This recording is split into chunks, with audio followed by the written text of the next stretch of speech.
Hello, Ocholi Okutepa is my name. I'm excited to talk to you about this very important subject in choosing or in keeping, your marriage.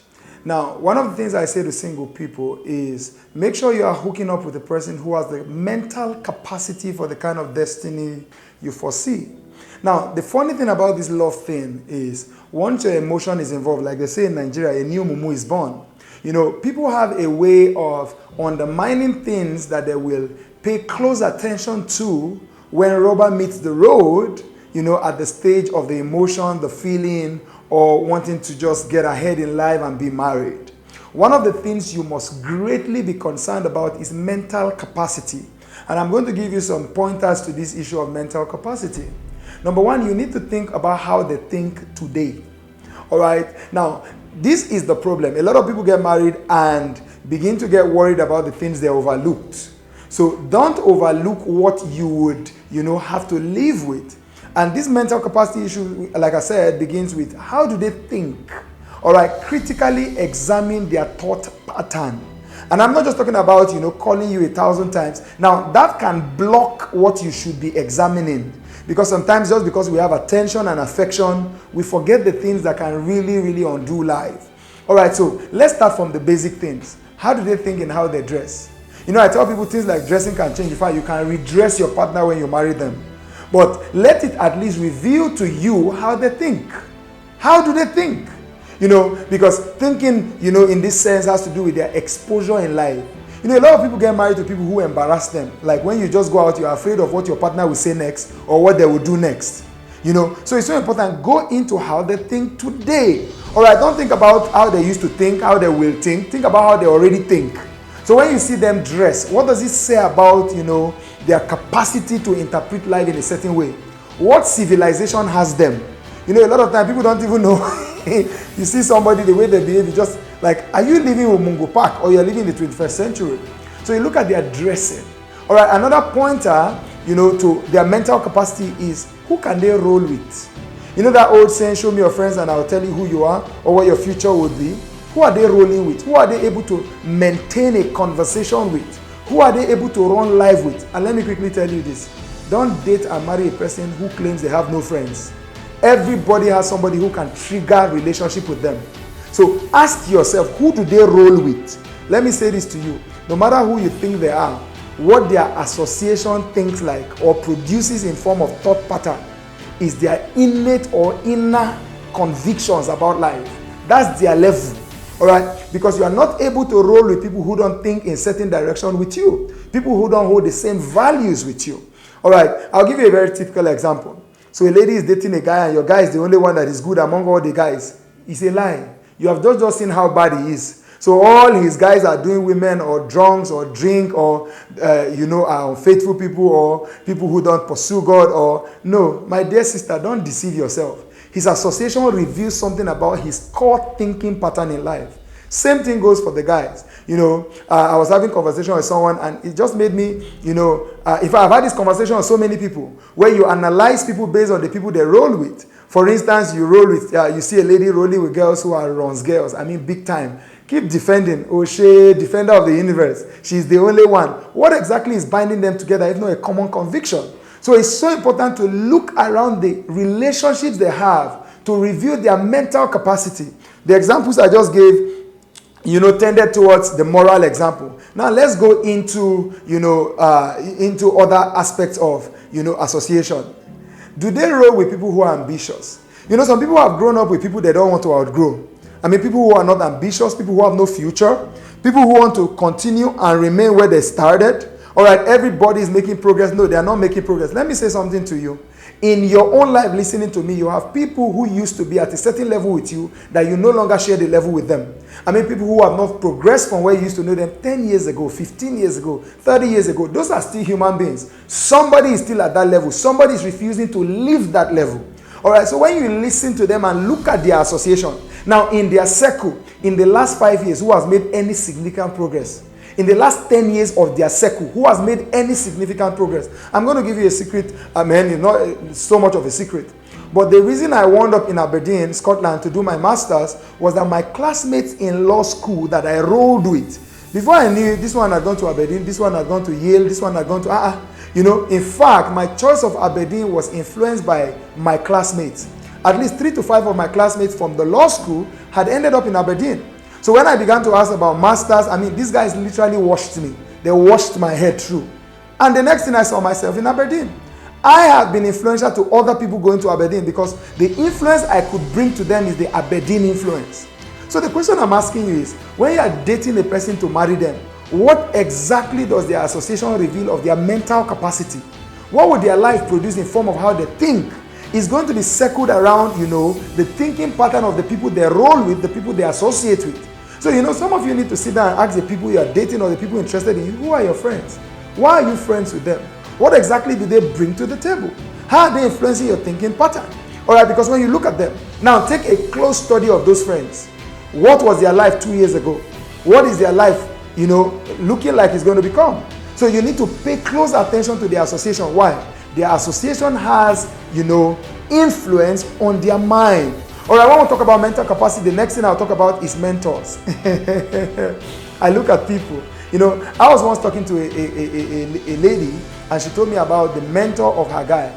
Now, this man was stark unfaithful. I'm not talking about struggling with a weakness, or repentant sinner. No, I'm talking about this guy is stark unfaithful, but the guy was rich. Her guy works for this guy, and the guy was making a lot of money through the process, and this man calls her in sometimes and kind of advises. His advice appears so moral, so good, like I want you guys to end up together. But she couldn't place, this guy is immoral. This guy is unfaithful to his wife. He's bold about it. How do you place such a man being mentor to your guy? All right, is it because of the money? The Bible talks about what will it profit the man if he gains the whole world and loses his soul. In the context of this conversation, what would it profit you to hold on to a man who is being mentored by a person who will destroy the fabric of his thinking pattern going forward? All right, so, these are the kind of times, you have to tell the person the truth. I'm concerned about this relationship because this relationship is shaping his thinking. All right, this guy is rich. This guy has influence. So his understanding of an influential person is this guy. And this guy has influence over his thought pattern. All right, this guy seems to be still getting it right. He's able to send his family anywhere he wants to send his family and still carry on. He's shaping the thinking of this your guy. So what are you talking about? All right, it becomes important to pay close attention to that. So who are they looking up to? It may not even be relationships such as this where the guy is working or the lady is working for the person. It may just be who they defer to. What is the testimony of the people they defer to? It's affecting their mental capacity. Why? As a man thinks in his heart, so is he. Now, he doesn't become it until he thinks it. He doesn't think it until he's exposed to it. So what are they exposed to? And let me say this to you. The place of mentor, pastor, teacher is a very powerful place. Now, this is a person you have made yourself vulnerable to. In fact, let me also cap it up in this place. If the person claims to have no mentor, you're already even in trouble. That means nobody is influencing your life. That is how monsters are produced in marriage. So this guy or lady winds up in marriage who can listen to nobody. In fact, let me say this boastfully with every sense of responsibility. Just before I sat down to do this video, I spoke to my father in the Lord over something I needed to update him on in my personal life, where he has been giving me guidance, giving me advice. Very important. All right, my wife knows who to call if everything else fails in my senses. All right, so don't even tell me the person has no mentor. All right, so they must have mentors or people they look up to who affect how they think. Again, just like the last test of association, you need to ask yourself, what has the conviction of their mentors, pastors, teachers produced in their own life? That's the mentor's own life. All right? Because the Bible says wisdom is justified in our children.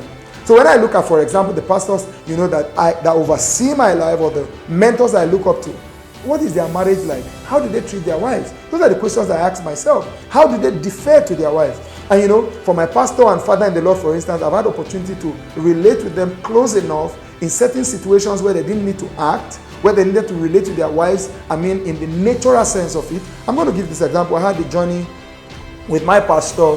We're on a mission trip, and I had to tell him, wow, thank you so much, sir. When people are held in situations where they can't be pastoring, as it were, they'll be living their life before you, and I'm like, wow, he's so real. I had to draw an example to him, like, you were so real with mama, like that was such a natural one. It was not like the most comfortable place to be, especially when you're another person's spiritual leader. But life happens. We're on a trip together, things are popping up. Husband and wife have to relate, not like being on pulpit. And I tell him, wow. Then I gave him example of another minister of God who gave an example, and I'm like, sir, I just learned from you. I just learned from you. All right, so it's so important. And let me say this. These are people that I look up to. I mean, I've stood somewhere and heard, people I look up to make statements that made me feel ashamed, like, wow, you have not even attained this. When a man is standing and speaking 25 years, XYZ has not happened in my home, or this has happened in my home, all glory to God. And I'm like, God. So there are certain times, even when weaknesses approach you, as a man or a woman, you're simply looking at your mentors and saying, you know what, they did well. Why can't I emulate them? All right, so their mental capacity is affected, all right, by who they look up to. Number 3, and I'll close this video on this for today, is what are they deliberately exposing themselves to outside human beings? For instance, in terms of books, blogs, articles, pages they follow. I mean, this is not a human now you're interacting with. What are they choosing to interact with in life, to your knowledge? I've sat too many times speaking to couples who are lamenting, my husband does not read, my wife listens to nothing. And that's a shame. You're not an island. Everything you become in life, you are going to become because of what you expose yourself to. So you have people who are exposing themselves to nothing. They read no book. They listen to nobody. I mean, they don't follow no pages that you can be proud of. So you don't even take a relationship further if you cannot sit down and have the followership conversation. What are we following? What exactly are we exposing ourselves to? What are we opening our lives to? All right, some people don't even as much as have a decent library. When I mean decent, they don't have 2 good books in any area of their life. Not in relationship, not in finances, not in career, not in business, not in thinking, nothing. They are just blank. Let me tell you, especially you believers, listen to me. Maragabagabagaba will not solve certain problems in your life. Thank you for praying in tongues. Thank you for everything you do. What exposure are you giving yourself? So you want to be concerned if the person you are dating does not expose themselves to high cable, high tension knowledge. I mean, they are not mental capacity. That's why you see some people. Let me tell you, that's why you see some people, they'll get married to a person. You are literally trying to jumpstart his life. Think about the future now. Don't you want to blow? Don't you want to have money? Let me tell you, if you marry a flat thinking man, you will live in flat all your life. If you marry a man that is okay with living in compound, yard is your portion. I'm telling you. If you marry a woman who just feels, man, her husband, can just survive. If you want 2K husband or 2K wife, you will have it. You will push car till you die. If you're okay with no AC, that's your thinking pattern. All right, so it's so important to see how they think. Of course, I'm going to teach in another video how to deal with managing ambition, of course, because people should not become over-ambitious to the point where they sacrifice even the marriage. But let me tell you this, if you're not even ambitious enough, it's a problem. Nobody came to this life to suffer. I didn't come to this life to suffer. I will not give my daughter, for instance, to a man who wants to suffer. Like if your thinking pattern is suffering pattern, go and find a girl who is ready to suffer. All right? I'm not even suffering myself, and I don't want to suffer. And part of what I do, because I do not want to suffer, is that I work diligently. Men, I work. I tell people sleep too much. Like I work. Hello, I'm just using my personal example. Why am I talking about mental capacity? Because it will select their conduct. How they think will select how they behave. How they behave will affect the rest of your life. And let me quickly say this to you before I'm done. You know why I'm so passionate about this? Marriage is not a 100-meter dash. It's a marathon. Being tied to a person that thinks in a way that frustrates you is the last thing you want to happen in your life. I beg you, pay attention to the mental capacity of the person you are dating or want to be married to. You see how I lowered my voice? And I'm saying this one with every sense of responsibility, with calm, so that you can get it. How they think will determine how you end up. And let me just close with this quote that people used to say. A famous minister said, how some people think stink. Be careful. How they think will define a lot about your future. Till I come your way again, God bless you.